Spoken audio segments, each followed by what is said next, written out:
गर्व सूरत आदमी इन साबुदे अहमद अबू जहलो हम एक साबुदे आदमीरा आदमीयत लाजिमस्त औरत औदरागर बुनबाशुद ही जमात कियामतेर मयदाने हाथ कथा बोलबे। दुनियार सब मानुष আমরা জানি হাত কথা বলতে পারে না, এটাই বাস্তব, এটাই সত্য। কিন্তু মুমিনের আকীদা রাখতে হবে যেটা বান্দার নজরে দিমাগে বিবেকে হবে না, অসম্ভব। এটা মনে রাখতে হবে আমার আল্লাহর কুদরতে সেটা সম্ভব। এই গাছে কথা বলতে পারে? আল্লাহর কুদরতে পারবে না? পারবে না। এই বিশ্বাস রাখলে কোনো ঝামেলা হতে পারে পারে না। কিন্তু অনেকের মধ্যে বিশ্বাস নাই, এই জন্য আমাদের মাঝে দ্বন্দ্ব। চাঁদপুর একটা জেলা আছে বাংলাদেশে, জানছেন কোনোদিন কেউ? জেলাটার নাম কি? চাঁদপুরের পাশে আর এক জেলা নোয়াখালী আছে না নাই? এতটুকুই জানেন। এবার ভেতরের কিছু একটা কথা আমি বলছি। চাঁদপুর জেলার একটা থানা আছে কচুয়া। ওই কচুয়া থানার একটা গ্রাম আছে উজানি। ওই গ্রামে জগৎ বিখ্যাত একজন ওলিয়ে কামেল, কোরআন ও হাদিসের বড় একজন আলেম আছেন, কারি ইব্রাহিম রহমতুল্লাহ আলাইহি। তিনি ভারতের রশিদ আহমদ গঙ্গুহি রহমতুল্লাহ আলাইহের এজাজত প্রাপ্ত শাগির্দ। মূলত তার বাড়ি নোয়াখালী। বাবায় ছিল টাকার পাহাড়। ইব্রাহিম টাকা ফেলে চলে গেলেন দেওবন্দে, ভালো এলেম অর্জন করে মাওলানা হলেন, আলেম হলেন। এরপরে কোরআন 7 লাইনে পড়া যায়, 7 সিস্টেমে কোরআন পড়া যায়। এটাকে বলে কেরাতে সাবা। এই 7 লাহানে কোরআন পড়তে পারেন, সব শিখলেন। শিখার পরে মক্কায় গেলেন, বাইতুল্লাহর পাশে কোনো এক মসজিদে নামাজে ইমামতিতে দিল। তেলাওয়াত শুইনা মক্কার মানুষ সব পাগল হয়ে বলল, আমাদের মসজিদে আপনি থাকেন। থাকলেন। এক পর্যায়ে সৌদির মেয়ে তার সাথে বিবাহ দিলেন। শর্ত একটা, বাংলাদেশে মেয়েকে নেওয়া যাবে না। বিবাহ করলেন। দীর্ঘদিন সেখানে থাকার পরে রশিদ আহমদ গঙ্গুহি কে বাংলাদেশ, ভারত, পাকিস্তানের সমস্ত শুধু হক্কানি না ভণ্ড আলেমরাও চিনে। রশিদ আহমদ কত বড় আলেম, ভণ্ডরাও জানে। সেই রশিদ আহমদ গঙ্গুহি তিনি চিঠি লিখলেন, ইব্রাহিম দেশে গিয়া কালেমার খেদমত করো। চিঠি পেয়ে চিন্তায় পড়ে গেলেন, বউ তো নেওয়া যাবে না। পরামর্শ করলেন, বিবি তোমার মতামত কি? গার্ডিয়ান তো দিবে না শর্তে বিয়া। বিবি বলে আমি যাব। এক পর্যায়ে চলে গেলেন। গিয়া এবার দিনের খেদমতের জন্য নোয়াখালীর জেলা বাদ দিয়া চাঁদপুর জেলার কচুয়া, যেখানে উজানি, হিন্দুদের মালিকানার বিশাল বড় জঙ্গল খরিদ করলেন। জঙ্গল সাফ করতে গিয়ে দেখলেন একটা পুরানো গম্বুজ দেখা যায়। গম্বুজের ভেতরে একটা বাঘ তার বাচ্চাকে দুগ্ধ পান করায়। গম্বুজটা আজও আছে। উজানি গেলে যদি যান কেউ দেখবেন, উজানির বিশাল বড় মসজিদের পশ্চিম দক্ষিণ কর্নারে সে গম্বুজটা এখনো আছে, বারান্দায়। কারি ইব্রাহিম বললেন, বাঘ বনি আদম শ্রেষ্ঠ মানুষ আসছে দিনের কাজ করার জন্য, তোমার জায়গায় তুমি গন্তব্যে চলে যাও। কথাটা বলা মাত্র বাঘ তার বাচ্চা কাঁধের মধ্যে নিয়ে হাঁটা শুরু করলো। হাঁটতে হাঁটতে কই গেল? কুমিল্লা জেলার পাশে একটা থানা আছে লালমাই। এখন তো আর আপনার দেখতে যাওয়া লাগবে না, গুগলে সার্চ দিলে চলে আসবে। কুমিল্লা জেলার কয়টা থানা আছে, নাম কি? লালমাই থানা। ওই লালমাই আছে বিশাল পাহাড়, এখনো আছে। বাঘ সে পাহাড়ে চলে গেল। এখন শতকরা 99% কুড়িগ্রামের এই অঞ্চলের মানুষ যারা একটু আলেমের খাতায় নাম, তারাও চক্কর লাগায় বলবে এ গাঞ্জাখুরি কথা কি মানা যায়? যে বাগেরে বলছে চলে যাও, বাঘ চলে গেছে, এটা কেমন কথা? আমি আপনাদের জিজ্ঞাসা করি, আপনাদের এই অঞ্চল, গ্রাম অঞ্চলে গরু দিয়া চাষাবাদ হয়নি? যারা গরু দিয়া লাঙ্গলার জোয়াল নিয়ে চাষ করে এরা কি শিক্ষিত? IABA পাস না সাধারণ মানুষ? অধিকাংশ নামাজও ঠিক মতো পড়ে না, গোসলও ঠিক মতো করে না। অর্থাৎ সমাজের মধ্যে নিম্ন শ্রেণীর মানুষ যারা একটু শিক্ষা দীক্ষা কম, এরা চাষাবাদ করে, তাই তো? সত্য কথাটা স্বীকার করেন, শুরুতেই বলছি। এই চাষি ব্যক্তি, মূর্খ ব্যক্তি গরুকে যখন চাষ করে, হাল চাষ করে মাঠে, বলুন তো এই চাষির কথা গরু শুনে? সত্যটা বলেন। গরুকে যদি বলে দাঁড়াও, দাঁড়ায়? এই মূর্খ চাষি যদি বলে গরু ডানে যাও, যায়? এই মূর্খ চাষি যদি গরুকে বলে বামে যা, যায়? একটা মূর্খ ব্যক্তির কথা যদি গরু শুনে, একজন তাকওয়াওয়ালা, তাহাজ্জুদওয়ালা, কোরআনওয়ালা, আল্লাহর প্রিয় বান্দার কথা বাঘ শুনবে না কেন? মুরগির কথা, মুরগি মালিকের ঘরের মহিলার কথা শুনেনি? 500 হাঁস মাঠে আছে, সন্ধ্যাবেলা মালিক ডাক দিছে ম্যাডাম, তার ভাষায় সব হাঁসগুলো ঘরে হাজির। কথা ঠিক? এই আমগো পরস্পরে ঝামেলা হওয়ার পেছনে অভাব তিনটা। কয়টা? গভীর ধর্মের জ্ঞান নাই, আল্লাহর ওলি তাকওয়াওয়ালা কোনো মুরব্বী নাই। 3 নাম্বার তার সমস্যা, জাহান্নামের আযাবের ভয় নাই। এই 3টা সমস্যা যাদের আছে, ওরা আলেমের গালি দেয়, ওরা আলেমের বিরোধিতা করে, ওরা বড় বড় বুজুর্গদের বিরুদ্ধে কথা বলে। এই 3 সমস্যা, ধর্মের গভীর জ্ঞান নাই, তাকওয়াওয়ালা কোনো মুরব্বী নাই, নিজের অন্তরের মুরব্বী বানাইছে, নফসকে মুরব্বী বানাইছে, মনে যা চায় তাই করে, মনে যা বলে তাই করে, মনে যা বলে তাই করে। তাহলে সে কোনো অন্য কোনো ওলি আল্লাহ মানে না, মানে নফসকে মুরব্বী। আল্লাহ হেদায়েত দান করুন। তো হাসরের ময়দানে হাত কথা বলবে, পা কথা বলবে। অসম্ভবকে সম্ভব করার ক্ষমতা আছে কার? আল্লাহ। মরা গাছে কথা বলে, এটা আল্লাহর কুদরত। আল্লাহ বললেন দায়িত্বশীল তোমরা রেডি হও, হাসরের ময়দানে দায়িত্বের জবাব দিতে হবে। এজন্য আমরা সবাই দায়িত্বশীল। আল্লাহর আদালতে কি জবাব দিবেন রেডি করেন। সময় কয়দিন আছে বলা যায় না। এখন মানুষ মরে না, মানুষকে মারে। মানুষকে মরে কম, মারে বেশি। কি? মরে কম, মারে বেশি। কেন? কুত্তা মারলে কষ্ট পায়, মানুষ মারতে কষ্ট পায় না। এমন এক গজব সমাজে চলছে। আর সে মারাটা কেমন? মা বাবা সন্তানের মাইরে ফেলে, সন্তান মাকে মারে, বাবাকে মারে, শিক্ষক ছাত্রকে মারে, ছাত্র শিক্ষককে মারে। আল্লাহ হেদায়েত দান করুন। হাদিসের কিছু অংশ নিয়ে কথা বললাম, বললে তো অনেক। আসেন আয়াতের উপর একটু কথা বলি।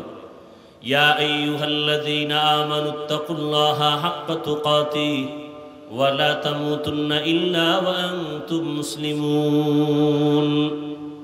আল্লাহ বলেন, ও মুমিন, আমি আল্লাহকে ভয় কর, ভয় করার মতো হক আদায় করে। 2 নাম্বার আদেশ, মুসলমান না হইয়া কেউ মরণ বরণ করবা না। এই 2টা আদেশ আমার আল্লাহ মুমিনকে দিয়েছেন, কোনো বেঈমানকে দেন নাই। এর কারণ হলো আল্লাহ মুমিনকে বলেন মুসলমান হইয়া মর, আমি আল্লাহকে ভয় করার মতো ভয় কর। বেঈমানকে কেন বলেন নাই? এর একমাত্র কারণ জান্নাতে মুমিন যাবে, কোনো বেঈমান কখনো জান্নাতে যাবে না। জান্নাতে কারা যাবে? জবান খুলেন, জান্নাতে কারা যাবে? কোনো বেঈমান। মুমিনেরাও যে যাবে, অনেক বেতের বাড়ি খাওয়ার পরে যাবে। এমনি এমনি যাওয়া বড় কঠিন, বহু বেতের বাড়ি আছে কপালে। রসুলের হাদিস বলার সময় নাই, তরজমাটা একটু বলি। নবীজি বলেন, আমার উম্মতের মধ্যে দল হবে 73। কত? এক দল মাত্র জান্নাতে যাবে, 72 দল জাহান্নামে যাবে। 72 দল জাহান্নামে যাবে। এই 72 দলের মধ্যে কোনো হিন্দু নাই, কোনো বৌদ্ধ নাই, কোনো খ্রিস্টান নাই, কোনো ইহুদি নাই, সব হবে মুসলমান। মুসলমানের মধ্যে এক দল জান্নাতি, 72 দল জাহান্নামী। কেন এ বিষয় বলবো না, এক কথা আমরা জানলাম, জান্নাত শুধু মুমিন পাবে, কোনো বেঈমান কখনো জান্নাত পাবে না। এজন্য আল্লাহ মুমিনকে জান্নাত তো দিবেন, তবে আল্লাহ চান বিনা হিসাবে যেন আমার আশিক জান্নাতে চলে যেতে পারে। আমরা জান্নাত চাইনি হিসাব দিয়া না হিসাব ছাড়া? আল্লাহ কবুল করেন। বেহেশত আযা কে আজারে নবাশত কাসে রাবা কাসে কারে নবাশত। আল্লাহ জান্নাত দিতে চান হিসাব ছাড়া, বিনা হিসাবে। তবে বিনা হিসাবে জান্নাত যদি পেতে চাও, দুইটা কর্মসূচি পালন করো। এক নাম্বার কর্মসূচি, আল্লাহকে ভয় করো, ভয় করার মতো হক আদায় করে। দ্বিতীয় কর্মসূচি, মুসলমান না হইয়া মরণ বরণ করা যাবে না। সাহাবায়ে কেরাম পেরেশান হয়ে গেলেন, রহমতের নবীকে বললেন, ইয়া রাসূলুল্লাহ, আল্লাহ যত বড়, আল্লাহর হক আদায় করে আল্লাহ ভয় করতে বলেছেন। হক আদায় করে কোনো বান্দার দ্বারা আল্লাহকে ভয় করাটা সম্ভব না। নবীও চিন্তায় পড়ে গেলেন, আসলেই তো আল্লাহ যত বড়, ওই পরিমাণ ভয় বান্দা করে হক আদায় করতে পারবে না। নবীও চিন্তায় পড়ে গেলেন। জিবরাইল আমিনকে আল্লাহ পাঠাইয়া নবীর পেরেশানি দূর করিয়া আয়াত দিয়ে দিলেন, ও জিবরাইল, নবীরে জানায় দাও, হক আদায় করে ভয় করা দরকার নাই, বান্দা যেন সাধ্য মতো আমাকে ভয় করে। ইত্তাকিল্লাহা মাস্তাতাতুম, বান্দা তুমি আমার হক আদায় করে ভয় করার প্রয়োজন নাই, বরং তোমার সাধ্য মতো তুমি আমাকে ভয় করো। এই ভয়ের নাম তাকওয়া। ভয়ের নাম কি? হরকে দারত খৌফে হকদার দিল মাদাম জান্নাতুল মাওয়া দেহদ ও রামাকাম। আল্লাহ তাআলা বলেন, হক আদায় করে ভয় করার প্রয়োজন নাই, সাধ্য মতো আমাকে ভয় করো। ভয়ের নাম তাকওয়া। যারা আল্লাহকে ভয় করবেন তাদের নাম মুত্তাকি। মুত্তাকিনদের পরিণাম ফল হলো বিনা হিসাবে জান্নাতি। আমরা আল্লাহকে ভয় করিনি, বলেন? এই মাঠের ভিতরে যারা আছেন, আমি যদি প্রশ্ন করি, আপনারা কারা কারা আল্লাহকে ভয় করেন? একটা মানুষও হাত উঁচু করা ছাড়া থাকবে? সবাই হাত উঁচু করে বলবে, হুজুর আমরা আল্লাহকে ভয় করি, বরং আপনাদের থেকে বেশি ভয় করি। বলবে আপনার আমগো থেকে বেশি? হ্যাঁ। কেন? আপনারা হুজুরেরা মিল নাই। বুঝা গেল আপনাদের ভেতর আল্লাহর ভয় কম। বলে না? বলে না? ভাইরা আমার, কিন্তু দুঃখ, এই ময়দানে এমন আশিক রাসূল বসে আছেন, বলে আমি আল্লাহকে ভয় করি, অথচ আজকে ফজরের নামাজ আদায় করেন নাই, যোহর পড়েন নাই, আসর পড়েন নাই, মাগরিব পড়েন নাই, এশাও পড়ে নাই। এমন আশিক নাই? সেও বলে আল্লাহকে ভয় করি। সুদের ব্যবসা করে, সেও বলে আল্লাহকে ভয় করি। আর আমি 5 বেলার নামাজ পড়ে বলি আমি আল্লাহকে ভয় করি। আমি হালাল ভাবে চলি, আমি বলি আল্লাহকে ভয় করি। আপনি দাড়ি বাদ দিয়া বলেন আল্লাহকে ভয় করি। আমি দাড়ি রেখে বলি আল্লাহকে ভয় করি। আপনি পর্দা লঙ্ঘন করে বলেন আল্লাহকে ভয় করি। আমি পর্দা রক্ষা করে বলি আল্লাহকে ভয় করি। দুইজনের ভয় কি সমান? ব্যবধান কি? কোনো ব্যবধান নাই।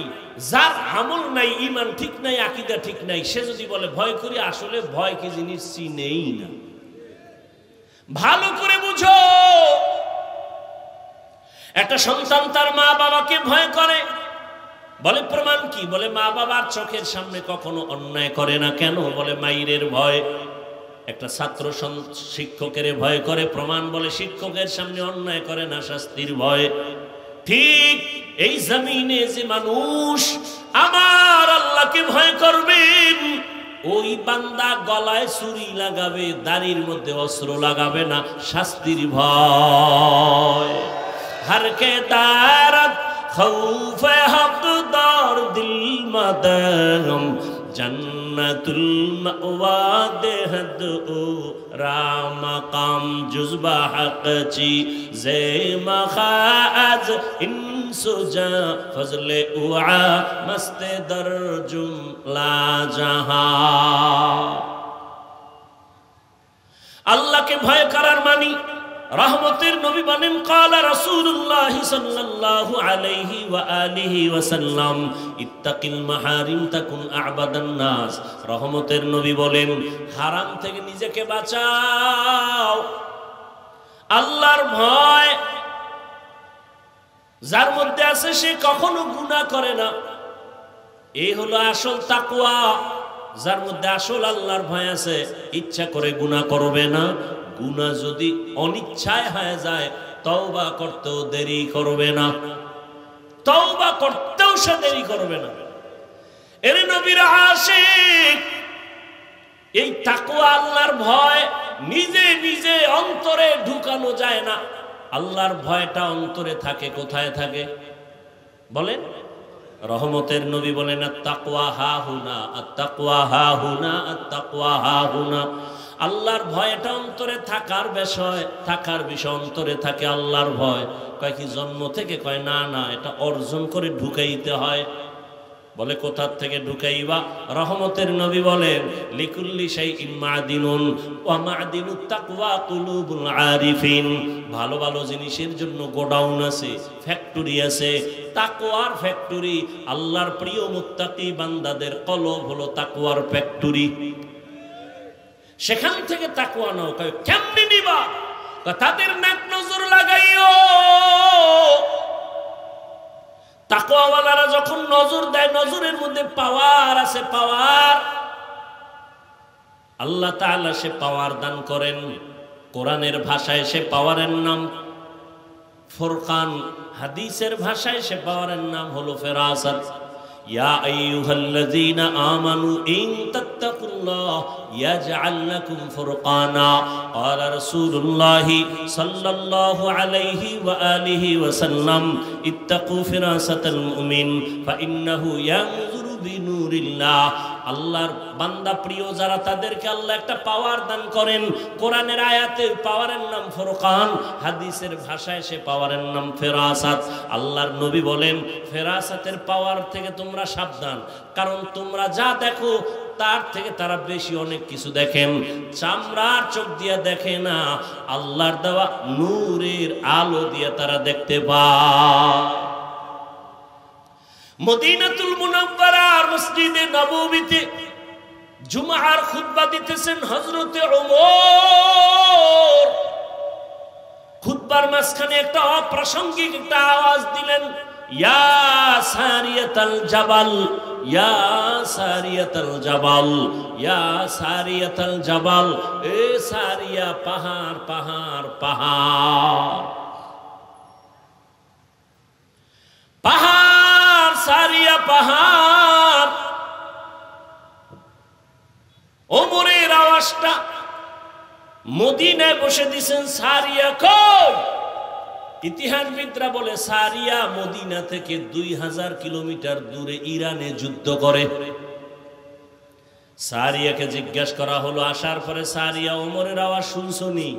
কাছে বৈশা যেমন শোনা যায় তেমনই শুনেছি। हर के दारत खौफ हकदार दिल मदाम जन्नतुल मअवा देहद ओ राम का। এরে আমার কলিজার যুবক, ও পর্দার আড়ালের মা বোনেরা, বৃদ্ধ বাবাজি, বয়ান তো আজকে নতুন আপনারা শুনেন না। জুমার দিন বয়ান শুনেন, এরপরে কত আলেম ওলামারা বয়ান করে, পীর সাহেবরা বয়ান করেন, দাওয়াত ও তাবলীগওয়ালারা বয়ান করেন। এরপরও কেন আমলের খাতা শূন্য? এখানে আপনারা যারা বসে আছেন সবাই আমরা মুসলমান। আপনার আল্লাহ আমার আল্লাহ দুই না এক? এই জবান খুলে বলেন। আপনার আমার আল্লাহ এক, নবী আপনাদের কাবা আমার কাবা আলাদা না এক? আপনাদের আমার কোরআন ভালো করে বলেন। তাহলে আপনার আমার কালেমা, আপনাদের ধর্ম আমার ধর্ম, আপনি আমি দুনিয়াতে আছি সিস্টেম এক না? নাকি আপনারা লুঙ্গি পরে আসছেন? বিদায়বেলা কাফনের সংখ্যাও, আমাকেও 3টা কাফন। আপনিও যদি মরে যান আপনার কয়টা কাফন? মহিলা হলে 5খান কাফন হবে, কালার হবে আলাদা। আমগো হুজুর গো কাফনের কালার একরকম, আপনাদেরটা ভিন্ন রকম হবে। কে হুজুর না, কে আলেম, কে মূর্খ, কে ধনী, কে গরিব, কে সম্মানের কে অসম্মানের কোনো ভেদাভেদ নাই। সবার বেলায় কাফনের সংখ্যাও এক, কালারও কি কালার? জোরে বলেন। কবরের সাইজও নাকি এলাকায় কবরের একটু সাইজ বড়? সবার বেলায় কবরের সাইজও এক। কবরে রাখিয়া যখন চলে যাবে কবরের প্রশ্ন সবার বেলায়, রবের পরিচয় দাও, ধর্মের পরিচয় দাও, রাহমাতুল লিল আলামিনের পরিচয় দাও। তাহলে আপনার আমার আল্লাহ এক, নবী এক, কোরআন এক, কাবা এক, ধর্ম এক, কালেমা এক, কবর এক, প্রশ্ন এক, কাফন এক, কালার এক। অথচ আমি দাড়ি কাটলে লজ্জা পাই, আর আপনি কেমন ভিআইপি মুসলমান, দাড়ি রাখতে গেলে লজ্জা পাই। বড় দুঃখ। আপনাকে আজকে টুপির জন্য আলাদা বয়ান দিতে হয়, দাড়ির জন্য আলাদা বয়ান দিতে হয়, নামাজের জন্য বয়ান দিতে হয়, পর্দার জন্য বয়ান দিতে হয়। আমি পর্দা ছাড়তে চাই না, আপনি পর্দা করতে চান না। আমি মসজিদে না ঢুকলে লজ্জার, আপনি মসজিদে ঢুকতে গেলে লজ্জা পান। আমি পর্দা না করলে লজ্জা পাই, আর আপনি পর্দা করতে গেলে লজ্জা পান। কত কঠিন কথা। অথচ সবাই মুসলমান, সবার ধর্ম এক। আপনাকে বয়ান করতে করতে তাবলীগওয়ালা, পীর মাশায়েখ, উলামায়ে কেরাম বেহুশ। এত কষ্ট করে করে করে করে যদি বয়ানগুলো হিন্দুদের করতাম, এই দেশের বৌদ্ধদের যদি এত কষ্ট করে বয়ান শুনাইতাম, খ্রিস্টানকে শুনাইতাম, ওরে 12 মাস লাগতো না, সারা দিন রাত্র লাগতো না, আধা ঘন্টা করে যদি প্রতিদিন বয়ান শুনাইতাম, 6 মাসে ইনশাআল্লাহ বিধর্মীরা মদিনার পাগল হয়ে যেত। আর আপনারে রাত নাই দিন নাই, ফজরের পরে বয়ান, জোহরের পরে বয়ান, রাতে বয়ান, সারা রাত জুমার বয়ান, তাবলীগের বয়ান, এরপরও দাড়ি নাই, নাই তো নাই, নামাজ নাই, নাই তো নাই, ওই এরপরও চাপাবাজি করে, এত বড় বেয়াদব। নামাজ না পড়লে কি হবে? ঈমান ঠিক আছে, এরকম বেয়াদব আছে না নাই? লিকুল্লি শাইইন জিনাতুন ফিল ওয়ারা ওয়া জিনাতুল মারই তামামুল আদাবি আজ খোদা খাহি মে তৌফিক আদব বেআদব মাহরুম গাশত আজ ফজলে রব। একটু বালিশে মাথা লাগায় চিন্তা করবেন, আল্লাহ পশুকে চিন্তা করার মতো মেধা দেন নাই। আল্লাহ মানুষকে দান করেছেন। আমরা শুধু মানুষ না, আমরা শ্রেষ্ঠ নবীর শ্রেষ্ঠ উম্মত। আল্লাহ আমাদেরকে এত নেয়ামত দান করেছেন, আমরা কোরআন বুঝি, হাদিস বুঝি, আল্লাহ চিনি, নবী চিনি। একটু মাথা খাটাইয়া চিন্তা করবেন, দুনিয়ায় কয়দিন আর বাঁচবেন? চোখের সামনে কত মানুষ চলে গেল, চোখের সামনে কত বন্ধু বান্ধব চলে গেল। কয়দিন আর দুনিয়াতে বাঁচবেন? জীবনে তো মনের শখ মিটাইয়া গুনাহ কম করেন নাই। ও আমার যুবক ও বৃদ্ধ বাবাজি, ও পর্দার আড়ালের মা বোনেরা, মনে শখ লাগছে বিড়ি পান করবেন, নেশা পান করবেন, শখ লাগায় করছেন, কেউ বাধা দিছে মানেন নাই। মনে শখ লাগছে পার্কে পার্কে ঘুরবেন, কম ঘুরেন নাই, এখনো কি শখ মিটে নাই? মনে শখ লাগছে নামাজ পড়বেন না, আজান শুনিয়াও মসজিদে যান না, এখনো কি শখ আপনার মিটবে না রে বাবা? ও যুবক, মোবাইলে সারা রাত গুনাহ করেছো, শখ মিটাইয়া এখনো কি শখ মিটবে না? আল্লাহর আদালতে কি তুমি যাইবা না? কবরে কি যাইবা না? তুমি কি বুড়া হইয়া মরবা? তোমার মতো কত যুবক তাকায় দেখো, করোনার সময় চলে গেল, ডেঙ্গুতে চলে গেল, পানির নিচে চলে গেল, গাড়ি অ্যাক্সিডেন্ট হয়ে চলে গেল, যায় নাই? তোমার আমার মতো কত যুবক। আমি কিন্তু একবারও বলি নাই আমার মতো যুবকেরা, আমার মতো টুপি দাড়িওয়ালা হও, একবারও কিন্তু বলি নাই।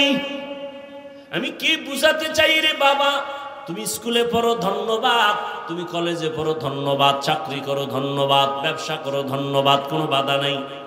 কিন্তু ওখানে থাইকা তুমি নবীর আদর্শের মালা গলায় পড়িয়া তুমি ডাক্তার হও, ইঞ্জিনিয়ার হও, প্রফেসর হও, তবে বেয়াদব হইও না, পায়ে হাত রেখে অনুরোধ করি।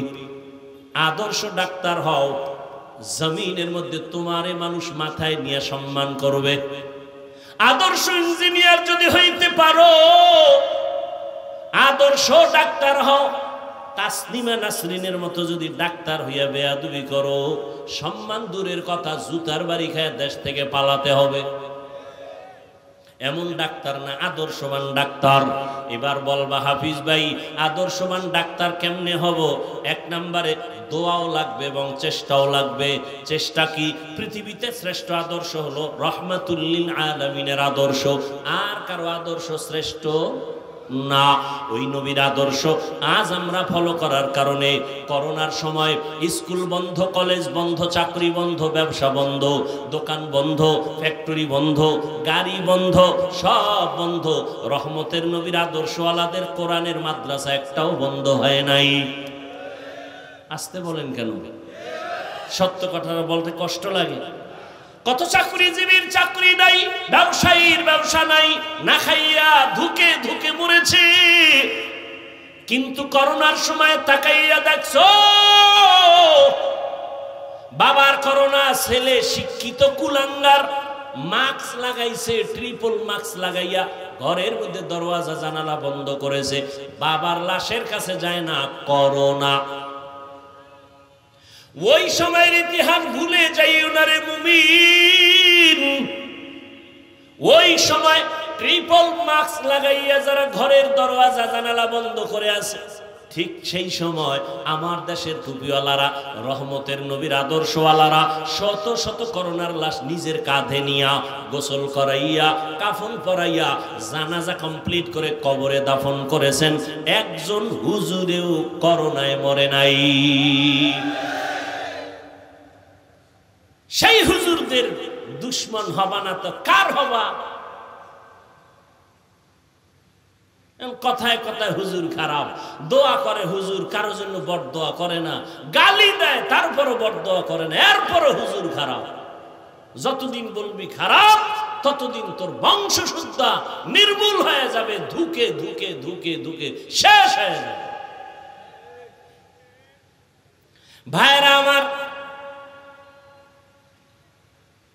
ও আমার যুবক বাবারা, রহমতের নবীর আদর্শ,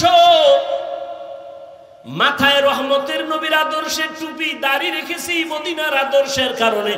রহমতের নবীর মোহব্বত, 5 ওয়াক্ত নামাজ পড়ি, হালাল ভাবে চলি, হারাম খাই না, বেপরদায় চলি না, গালি দেই না। দুই একটা কথা যদি অজান্তে বের হয়, বারবার ক্ষমা চাই, মাফ করে দিয়েন। আবার আল্লাহর কাছে মোনাজাতে ক্ষমা চাই। কতটা নরম হইয়া বয়ান করি, একমাত্র রহমতের নবীর মহব্বতে। এই আদর্শের কারণে আজকে কত মানুষ কান্না করে, শান্তি নাই, কিন্তু রসুলের আদর্শওয়ালারা কেউ এখনো অশান্তিতে নাই। যুবকদের বলবো, মদিনাওয়ালা নবীর আদর্শ গ্রহণ করো, এরপরে তোমার দোয়া লাগবে না, হয় জীবন সফল হবে না। কোথা থেকে দোয়া নিবা? 3 জায়গা থেকে দোয়া নিবা। বেয়াদবি করবা না, খোদার কসম। 3টা জায়গার দোয়া না নিয়ে যদি বেয়াদবি করো, মরার আগে পঙ্গু হয়ে যাবে। এই যুবক, 1 নম্বরে মা বাবার দোয়া নিয়ে চলবি। মা বাবার সাথে যদি বেয়াদবি করো, আর মা বাবার কলিজা থেকে যদি দুঃখের কারণে একটা নিঃশ্বাস বের হয়, তুই মরার আগে পঙ্গু। ভালো করে লিখে রাখ এরে যুবক। দ্বিতীয় জায়গা হলো শিক্ষক। শিক্ষকের দোয়া নিয়ে চলবা। একটু যদি বেয়াদবি করো, মরার আগে জীবন তোমার ধ্বংস। 3 নাম্বার, উলামায়ে কেরাম মুরব্বিদের দোয়া নিয়ে চলবা। তাদের মনে যদি আঘাত দাও, আর যদি তারা কষ্ট পায়, নিঃশ্বাসটা ছেড়ে দেয়, চরিত্রের জগৎ থেকে হারায় যাবা, জীবনের চরিত্র সংশোধন হবে না। এই 3 জায়গার দোয়া নিয়ে চলো। মা বাবার দোয়া নাও, শিক্ষকের দোয়া নাও, উলামায়ে কেরামের দোয়া নিয়ে চললে দেখবা সম্মান আছে অনেক উপরে। বলবা হাফিজ ভাই, এই সম্মানের দৃষ্টান্ত কোথায়? ডানে বামে একটু গভীরভাবে খেয়াল করো। তোমরাই খেয়াল করে আমাকে একটু জবাব দাও যুবক বাবারা। তোমার মতো যুবক জীবনে মাদ্রাসায় পড়ে নাই, আলিফ বা তাও শিখে নাই, স্কুল কলেজে পড়িয়াও 5 বেলার নামাজ পড়ে আছে না নাই? আর ওয়াজের দরকার নাই, শেষ ওয়াজ। তোর জীবনের জন্য এটাই শ্রেষ্ঠ ওয়াজ। বালিশে মাথা লাগায় ঘরে গিয়ে চিন্তা করবি যে আমার মতো যুবক যদি স্কুল কলেজে পড়ে নামাজ পড়ে, আমি পারি না কেন? আমার কপালে কার অভিশাপ লাগলো? ও যুবক, তোমার মতো যুবক র্যাব, আর্মি, পুলিশ, বিডিআরের চাকরি করে 5 ওয়াক্ত নামাজি, সত্য কথা বলো, আছে না নাই? নিজের বিবেকটাকে জিজ্ঞাসা করো, বাবা তুমি কেন পারবা না? তোমার মতো যুবক ওসি, ডিসি, এসপি 5 ওয়াক্ত নামাজ পড়ে, নিজের বিবেকটাকে প্রশ্ন করো, তুমি কেন পারবা না রে বাবা? তোমার মতো যুবক তাকায় দেখো, এই বাজারে দোকানদারি করে, আজান হলে নামাজে যায়, 1 বেলার নামাজও বাদ দেয় না। একটা সাইনবোর্ড বানায় রাখছে নামাজের বিরতি, শাটার টেনে নামাজ পড়ে আবার এসে দোকান খোলে। মনেরে বুঝাও, তুমি কেন পারবা না রে বাবা? তোমার কপালে কার বরদোয়া লাগছে, কার অভিশাপ লাগছে? কারণ তোমার মতো যুবক হইয়া রাস্তায় গাড়ি চালায়, ড্রাইভারি করে, নামাজ ছাড়ে না। বলো তুমি কেন পারো না রে বাবা? অবশ্যই তোমার কপালে কারো না কারো বরদোয়া লেগে গেছে। তোমার গুনার কারণে আমার আল্লাহ বেজার। তোমার মতো যুবক নদীর মধ্যে মাছ ধরে, নামাজ ছাড়ে না। তোমার মতো যুবক ময়দানে কৃষি কাজ করে, 5 বেলার নামাজ পড়ে। বলো তুমি কেন পারবা না? এখনো সময় আছে, তওবা করো। আল্লাহ তওবার দরজা খুলে রাখছেন। ও পর্দার আড়ালের আম্মা জান বোনেরা, আপনার মতো কত মা, কত বোন এই এলাকায় আছে, খুঁজলে পাবেন। এখনো বেপর্দায় চলে না, নামাজ বাদ দেয় না, মোবাইলে সময় নষ্ট করে না, স্বামীর মাল হেফাজত করে। এরে আম্মা জানেরা, আপনারা কেন পারবেন না? এতক্ষণ আপনাদের সন্তানদের যত বয়ান আমি শুনাইলাম, আপনারা যদি একটু চেষ্টা না করেন, এই বয়ান সন্তানের জীবনে প্রতিফলন হবে না। এরে আম্মা জান, আপনার দোয়া, আপনার চেষ্টা যদি থাকে, একটা সন্তান আদর্শ ডাক্তার হতে পারে, আদর্শ ইঞ্জিনিয়ার হতে পারে, আদর্শবান প্রফেসর হতে পারে। এক সন্তানের আদর্শের কারণে পুরো সমাজের অন্ধকার দূর হয়ে যাবে। এরে আম্মা জান, এখনো চেষ্টা করেন, একটা নেককার সন্তানের মা হইয়া যান। ডাক্তার বানাবেন যেন বেয়াদব না হয়, ইঞ্জিনিয়ার বানাবেন আলহামদুলিল্লাহ, তবে দাবি রইল বেয়াদব বানাবেন না। আপনার সন্তানের ব্যবহারে কোনোদিন যেন আলেম ওলামার মনে কষ্ট না যায়, শিক্ষকের অন্তরে আঘাত না যায়, তার আচরণে যেন মা বাবা কখনো কষ্ট না পায়। এমন একটা আদর্শবান ডাক্তার সন্তান যদি রেখে যান, সন্তান ডাক্তারি করবে, রোগী দেখবে, নামাজ পড়বে, আবার তেলাওয়াত করে মা বাবার জন্য দোয়া করবে। ও আম্মা জানেরা, ও পর্দার আড়ালের বোনেরা, এখনো সময় আছে তওবা করার। আল্লাহর কাছে মনে মনে তওবা করেন, হে মালিক, মনের জাল মিটাইয়া, মনের আশা পূরণ কইরা কত বেপরদায় চললাম, মোবাইলে সময় নষ্ট করলাম, আজকে থেকে আর করব না। স্বামীর মাল নষ্ট করব না, হেফাজত করব। সন্তানটাকে আদর্শ ডাক্তার ইঞ্জিনিয়ার বানাবো, আদর্শ সন্তানের মা হইয়া কবরে যাব। বৃদ্ধ বাবাজিরা, আপনারাও তওবা করেন। আপনার মতো কত বুড়ারা মসজিদে গিয়ে 5 ওয়াক্ত নামাজ আদায় করে, আপনারা কেন পারবেন না? আল্লাহর কাছে মনে মনে বলতে থাকেন, হে আল্লাহ, জীবনে তো অন্যায় কম করি নাই, আজকে থেকে তওবা করে ফেললাম, নামাজ ছাড়ব না, বেপরদায় চলব না, সন্তানটাকে আদর্শ মানুষ বানায় যাব। যুবক বাবারা, এখনো সময় আছে, তওবা করে নেও। জীবনে আমার মাওলার সামনে কেমনে দাঁড়াবা? আল্লাহকে মনে মনে ডাক দিয়া বলো গোপনে, হে মালিক, এই ময়দানে মনে হয় আমার মতো গুনাহগার কেউ নাই। আমার নিজের দিকে তাকায় দেখি, গুনাহের কারণে এই হাতের দ্বারা কত অন্যায় করেছি, চোখের দ্বারা কত অন্যায় করেছি, জবানের কথার দ্বারা কত মানুষের আঘাত করেছি। ও আল্লাহ, আজকে থেকে তওবা করতেছি, স্কুলে পড়ি, কলেজে পড়ি, চাকরি করি, ব্যবসা করি, আর নামাজ ছাড়বো না, দাড়ি কাটবো না, বেপরদায় চলবো না, মা বাবার সাথে বেয়াদবি করবো না, উলামায়ে কেরামের দোয়া নিয়া, শিক্ষকের দোয়া নিয়া, নবীজির আদর্শের মালা গলায় পরে চলবো। তওবার নিয়ত যদি করিয়া আল্লাহর কাছে বলতে পারো খাঁটি মনে, আল্লাহ রাস্তা খুলিয়া দিবেন। তবে সবার কপালে তওবা নসিব হবে না। আল্লাহ যাকে কবুল করবেন সে তওবা করবে। নবীজির মহব্বতে পড়িয়া কত চেষ্টা করলেন, আবু জাহালকে নবী দাওয়াত দিলেন, কালেমা জীবনে পড়ে নাই। আর ওমরের মতো বান্দা নবীকে জবাই করতে গিয়া কালেমাওয়ালা মুসলমান হয়ে গেল। এটাই প্রমাণ, আল্লাহ যাকে কবুল করবেন সে হেদায়াত পাবে। ওমরের মতো গুনাহগার হইয়াও হেদায়েতের দরজায় চলে যাবে। আর যার কপাল খারাপ, হাজারো বয়ান শুনিয়াও তার অন্তর নরম হবে না, তওবার চিন্তাও করবে না। জানি না ওমরের মেজাজওয়ালা মন নিয়ে কারা বসছেন, যে জীবনে গুনাহ তো কম করি নাই, বেপরদায় কম চলি নাই, নামাজ তো কম সারি নাই, দাড়ি তো কম কাটি নাই, মা বাবাকে তো কষ্ট কম দেই নাই। আজকে থেকে খাঁটি তওবা করলাম, আর নামাজ ছাড়বো না, দাড়ি কাটবো না, বেপরদায় চলবো না, মা বাবার সাথে বেয়াদবি করবো না। মা বাবার দোয়া নিয়া, শিক্ষকের দোয়া নিয়া, উলামায়ে কেরামের দোয়া পরামর্শ নিয়া, নবীজির আদর্শ মেনে চলবো। তওবা করার মতো যদি কারো অন্তর তৈরি হয়, মুনাফিকি যদি না থাকে, খাঁটি তওবার নিয়ত যাদের আছে, দুটো হাত আমার আল্লাহকে দেখাইয়া দাও। আয় আল্লাহ, আমাদের হাতগুলো কবুল করে নেন, তওবা কবুল করে নেন। তওবার উপরে মজবুত হইয়া চলার মতো আমাদের তৌফিক দান করেন, আমিন। আলহামদুলিল্লাহি রাব্বিল আলামিন, والصلاة والسلام على سيد الأنبياء والمرسلين وعلى آله وأصحابه أجمعين. يا أرحم الراحمين، يا أرحم الراحمين، يا أرحم الراحمين، يا حي يا حليم يا عزيز يا كريم، بحق إياك نعبد وإياك نستعين.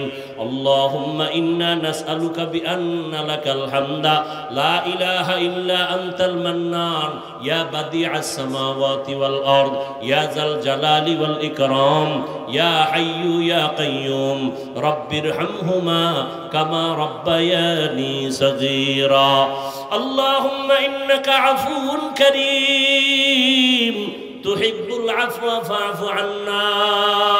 اللهم ارحمني بترك المعاصي، اللهم ارحمني بترك المعاصي، اللهم ارحمني بترك المعاصي. দয়াময় রব্বুল আলামিন, গুনাহের বোঝা নিয়া হাজির।